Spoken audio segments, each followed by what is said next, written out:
Hello, പുതിയൊരു വീഡിയോയിലേക്ക് എല്ലാവർക്കും സ്വാഗതം. അപ്പോൾ ഇന്നത്തെ വീഡിയോ എന്ന് പറഞ്ഞിട്ടുള്ളത് ഒരു കോംബോ റെസിപ്പി വീഡിയോ ആണ് കേട്ടോ. നമ്മൾ ബാക്കി വന്ന ചോറുകൊണ്ട് നമ്മൾ നല്ലൊരു അടിപൊളി ടേസ്റ്റിൽ യമനി റൊട്ടി ഉണ്ടാക്കിയെടുക്കുകയാണ്. അതേപോലെ അതിന് കോമ്പിനേഷനായിട്ട് നല്ലൊരു മുട്ടക്കറിയും കൂടി ഉണ്ടാക്കിയെടുക്കുന്നുണ്ട്.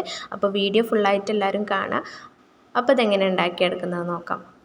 ഇതിന് വേണ്ടിയിട്ട് ഈ ഒരു കപ്പിന് 1 കപ്പ് ചോറ് എടുത്തിട്ടുണ്ട്. ഏത് ചോറായാലും കുഴപ്പമില്ല കേട്ടോ. അപ്പം ഏത് കപ്പിലാണോ നിങ്ങൾ എടുക്കുന്നത് ആ ഒരു കപ്പിന് തന്നെ സെയിം അളവിൽ 1 കപ്പ് വെള്ളം കൂടി ഒഴിച്ചെടുത്തിട്ട് നല്ല പേസ്റ്റായിട്ട് തന്നെ ഇതൊന്ന് അടിച്ചെടുക്കണം കേട്ടോ. ഇതാ നമ്മൾ നല്ല ഫൈനായിട്ട് തന്നെ അടിച്ചെടുത്തിട്ടുണ്ട് കേട്ടോ. എന്നിട്ട് ഇതിലേക്ക് 4 കപ്പ് മൈദയും കൂടി ഇട്ട് കൊടുക്കുക. ഈ ഒരു അളവിന് 1 കപ്പ് ചോറും പിന്നെ 1 കപ്പ് വെള്ളം കൂടി വെച്ചിട്ടാണ് നമ്മളത് അരച്ചെടുത്തിട്ടുള്ളത്. അപ്പോൾ അതിലേക്ക് ഈ സെയിം കപ്പിന് തന്നെ 4 കപ്പ് മൈദപ്പൊടി കറക്റ്റ് ചെയ്യണം കേട്ടോ. നിങ്ങൾക്ക് കുറച്ചും കൂടി ഒന്ന് കുഴക്കാൻ വേണ്ടിയിട്ട് വെള്ളം വേണമെന്നുണ്ടെങ്കിൽ ഇളം ചൂടുള്ള വെള്ളമോ അല്ലാന്നുണ്ടെങ്കിൽ സാധാ നോർമൽ പച്ചവെള്ളം കുറച്ച് ഒന്ന് ഒഴിച്ചു കൊടുത്തിട്ട് കുഴച്ചെടുക്കുക. എന്നിട്ട് ആവശ്യത്തിന് ഉപ്പും കൂടി ഇട്ട് കൊടുത്തിട്ട് നന്നായിട്ട് തന്നെ ഈ ഒരു ചോറിൻ്റെ പേസ്റ്റിലുണ്ടല്ലോ നന്നായിട്ട് തന്നെ ഈ ഒരു മൈദ നന്നായിട്ടൊന്ന് മിക്സ് ചെയ്തെടുക്കുക. എന്നിട്ട് നന്നായിട്ട് കൈ വെച്ചിട്ട് ഒന്ന് കുഴച്ചെടുക്കണം കേട്ടോ. ഇനി നമുക്ക് ഒരു കൗണ്ടർ ടോപ്പിൽ ഇട്ടുകൊണ്ട് നന്നായിട്ട് തന്നെ ഇതൊന്ന് വലിച്ച് നീട്ടി പ്രസ് ചെയ്തുകൊണ്ട് ഒന്ന് കുഴച്ചെടുക്കണം കേട്ടോ. അപ്പോഴാണ് ഈ ഒരു മാവ് കറക്റ്റ് ടെക്സ്ചറിൽ നമുക്ക് കിട്ടുള്ളൂ. നല്ല സോഫ്റ്റായിട്ട് വേണത് ഒന്ന് കുഴച്ചെടുക്കാനായിട്ട്. നമ്മുടെ ചപ്പാത്തി മാവിനെയും കാട്ടിലും നല്ലോണം സോഫ്റ്റായിട്ട് വേണം കേട്ടോ കുഴക്കാൻ. അപ്പോൾ ഇതാ ഇതുപോലെ ഞാനൊന്ന് കുഴച്ചെടുത്തിട്ടുണ്ട്. ഇനി നമുക്കിത് ഒന്ന് റെസ്റ്റ് ചെയ്യാൻ വേണ്ടിയിട്ട് വെക്കണം കേട്ടോ. ഒരു അരമണിക്കൂർ 30 മിനിറ്റ് ഒന്ന് റെസ്റ്റ് ചെയ്യാൻ വേണ്ടിയിട്ട് വെക്കുക. അപ്പോൾ ആ ഒരു സെയിം പാത്രത്തിൽ തന്നെ ഞാനൊന്ന് വെച്ച് കൊടുത്തിട്ടുണ്ട്. എന്നിട്ട് അതിൻ്റെ മേലേക്ക് കുറച്ചൊന്ന് ഓയിലൊന്ന് തടവി കൊടുക്കുക. അത് ഡ്രൈ ആയി പോവാതിരിക്കാൻ വേണ്ടിയിട്ടാണ്. പിന്നെ അരമണിക്കൂർ നമ്മൾ വെക്കുമ്പോൾ നല്ല സോഫ്റ്റായിട്ട് തന്നെ ഈ ഒരു മാവ് നമുക്ക് കിട്ടും കേട്ടോ. അതിന് വേണ്ടിയിട്ടാണ്. അപ്പം എന്തെങ്കിലും ഒരു തുണിയോ അല്ലെങ്കിൽ എന്തെങ്കിലും ക്ലീൻ റാപ്പൊക്കെ വെച്ചിട്ട് ഒന്ന് കവർ ചെയ്യുക. എയർ ടൈറ്റ് ആയിട്ടൊന്ന് കവർ ചെയ്യുക കേട്ടോ. ഞാനിപ്പോൾ ഒരു പാത്രം വെച്ചിട്ടൊന്ന് മൂടി വെച്ചിട്ടുണ്ട്. അങ്ങനെ നിങ്ങൾക്ക് ടൈം ഉണ്ടെന്നുണ്ടെങ്കിൽ 1 മണിക്കൂർ വെച്ചാലും അതിലേറെ സോഫ്റ്റായിട്ട് കിട്ടും. അങ്ങനെ ഇപ്പോൾ ഞാൻ അരമണിക്കൂറിന് ശേഷം നോക്കുമ്പം നല്ല സോഫ്റ്റായിട്ട് തന്നെ അത് കിട്ടിയിട്ടുണ്ട് കേട്ടോ. എന്നിട്ടിത് ചെറിയ ചെറിയ പീസായിട്ടോ അല്ലെങ്കിൽ ബോൾസായിട്ടോ ഒന്ന് കട്ട് ചെയ്ത് കൊടുക്കുക. എന്നിട്ട് ഇതുപോലെ ചെറിയ ചെറിയ ബോൾസാക്കി എടുക്കുന്നുണ്ട്. അപ്പോൾ ഞാൻ ഒരു മീഡിയം സൈസുള്ള ബോൾസാണ് കേട്ടോ. അപ്പം നിങ്ങൾക്ക് വേണമെന്നുണ്ടെങ്കിൽ ചെറിയ സൈസാക്കാം, വലിയ സൈസായാലും കുഴപ്പമൊന്നുമില്ല കേട്ടോ. കാരണം റൊട്ടി എത്ര സൈസായാലും കുഴപ്പമൊന്നുമില്ലല്ലോ. അതുകൊണ്ട് ഇപ്പോൾ ഞാൻ എല്ലാതും ഇതുപോലെ ഒന്ന് ഉരുട്ടിയെടുക്കുന്നുണ്ട്.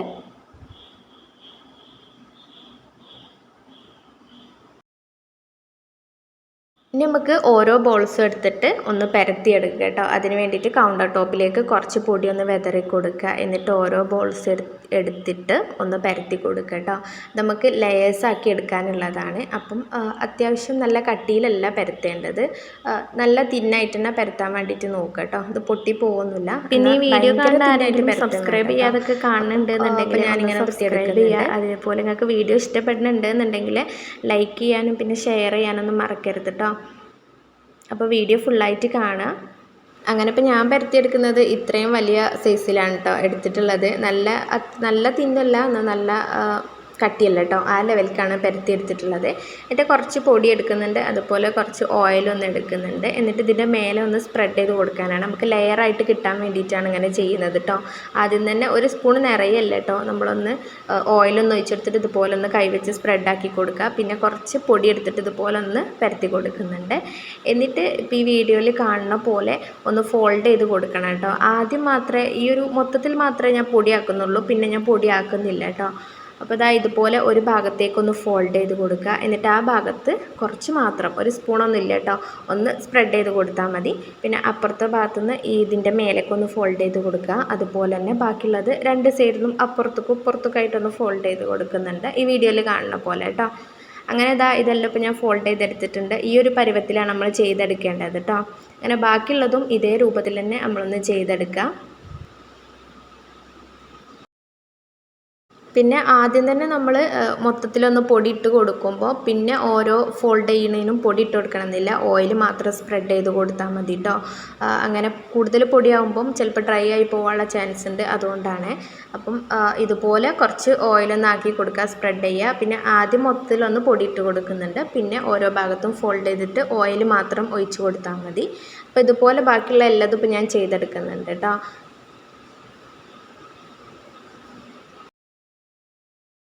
ഇനി നമ്മൾ റെസ്റ്റ് ചെയ്യാൻ വെക്കൊന്നും വേണ്ട കേട്ടോ. ആദ്യം നമ്മൾ മാറ്റി വെച്ചേക്കുന്നത് ആദ്യം തന്നെ നമ്മൾ പരത്തിയെടുക്കാൻ വേണ്ടിയിട്ട് നോക്കുക.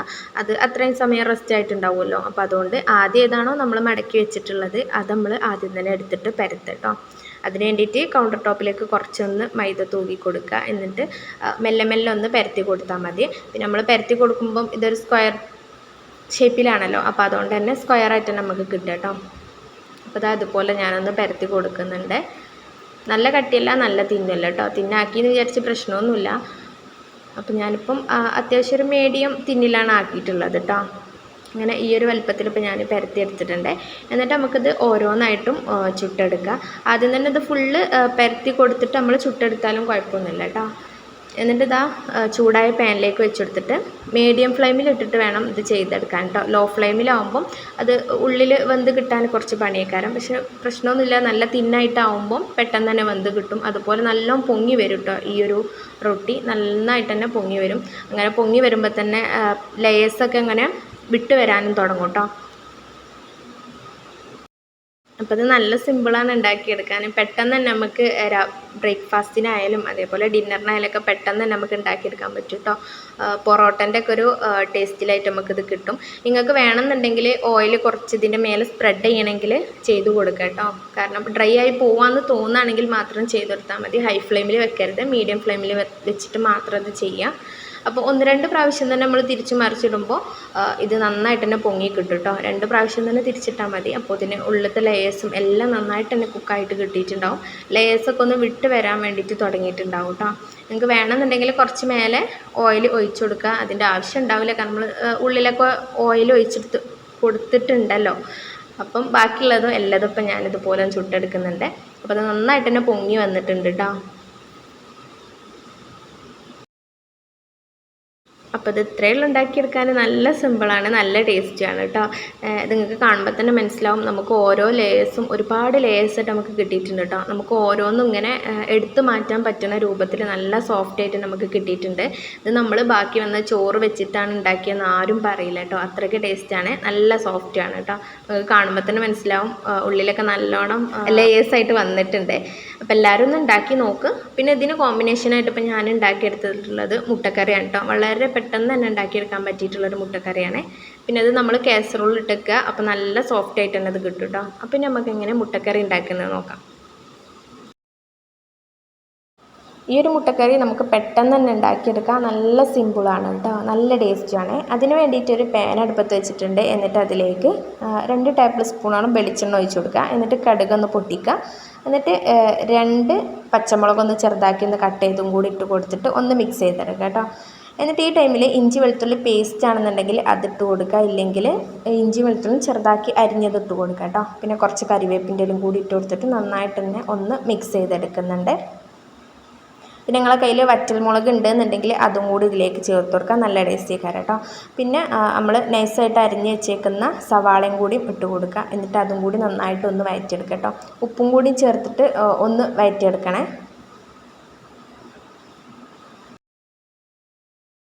മല്ലിച്ചപ്പ് കയ്യിലുണ്ട് എന്നുണ്ടെങ്കിൽ അതും കൂടി ഇട്ട് കൊടുത്തിട്ടോ. എന്നിട്ട് ഒന്നുകൂടി മിക്സ് ചെയ്ത് കൊടുക്കുക. പിന്നെ ചെറുതാക്കി അരിഞ്ഞിട്ടുള്ള ഉരുളൻകിഴങ്ങും കൂടി ഇട്ട് കൊടുക്കുക കേട്ടോ. ഇനി വലിയ പീസാണെങ്കിൽ കുഴപ്പമൊന്നുമില്ല.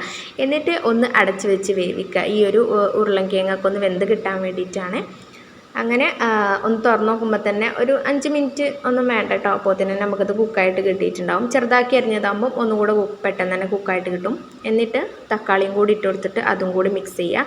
എന്നിട്ട് ഇതിലേക്ക് മസാല പൗഡേഴ്സ് ഇട്ട് കൊടുക്കാം. കുറച്ച് മാത്രം മഞ്ഞൾപ്പൊടി ഇട്ട് കൊടുക്കുന്നുണ്ട്. പിന്നെ ആവശ്യത്തിന് ഒരു 1.5 ടേബിൾ സ്പൂണോളം മല്ലിപ്പൊടി ഇട്ട് കൊടുക്കുന്നുണ്ട്. പിന്നെ കുറച്ച് മാത്രം ഗരം മസാലയും കൂടി ഇട്ട് കൊടുത്തിട്ട് നന്നായിട്ട് തന്നെ അതിൻ്റെ പച്ചമണം മാറണ വരെ ഒന്ന് മിക്സ് ചെയ്തെടുക്കാം.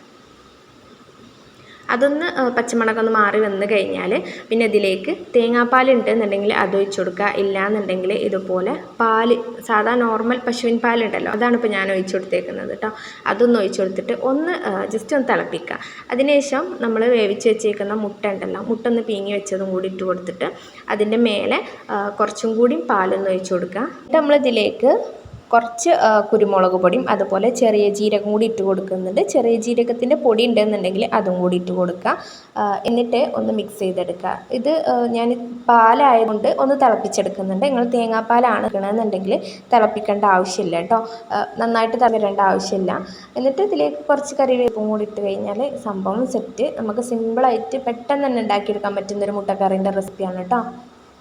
ഈ ഒരു കറിൻ്റെ കൂടെ ചപ്പാത്തിയും പൊറോട്ടയും യമനി റൊട്ടിയും അതേപോലെ ഇതും കൂടി നല്ല കോമ്പിനേഷനാണ്. അടിപൊളി ടേസ്റ്റാണ് കേട്ടോ. ഒരു പ്രാവശ്യമെങ്കിലും ഇങ്ങനെ ഒന്ന് ഉണ്ടാക്കി നോക്കുക. നല്ല സൂപ്പർ ടേസ്റ്റാണ് കേട്ടോ. നിങ്ങൾക്ക് തക്കാളി ഉള്ളിയൊക്കെ നല്ലോണം വഴറ്റിയിട്ട് വേണമെന്നുണ്ടെങ്കിൽ അങ്ങനെയും ചെയ്യുക. എങ്ങനെയായാലും കുഴപ്പമില്ല കേട്ടോ. പെട്ടെന്നൊക്കെ നമുക്കൊരു കറി ഉണ്ടാക്കണം എന്നുണ്ടെങ്കിൽ ഇതുപോലെ ഒന്ന് ഉണ്ടാക്കി നോക്കുക. നമുക്ക് തേങ്ങാപ്പാലിൻ്റെ ആവശ്യമൊന്നുമില്ല കേട്ടോ. തേങ്ങാപ്പാൽ യൂസ് ചെയ്യുന്നുണ്ടെങ്കിൽ അതും യൂസ് ചെയ്യുക, കുഴപ്പമൊന്നുമില്ല. അപ്പോൾ ഇത്രയേ ഉള്ളൂ ഇന്നത്തെ വീഡിയോ. നിങ്ങൾക്ക് ഇഷ്ടമായി എന്ന് വിചാരിക്കുന്നു. ഇഷ്ടപ്പെട്ട് കഴിഞ്ഞാൽ ലൈക്ക് ചെയ്യാനും ഷെയർ ചെയ്യാനും പിന്നെ സബ്സ്ക്രൈബ് ചെയ്യാനൊന്നും മറക്കല്ല കേട്ടോ. പിന്നെ എല്ലാവരും ഒന്ന് ഉണ്ടാക്കി നോക്ക്. എന്നിട്ട് ഫീഡ്ബാക്കൊക്കെ ഒന്ന് അറിയിക്കും കേട്ടോ.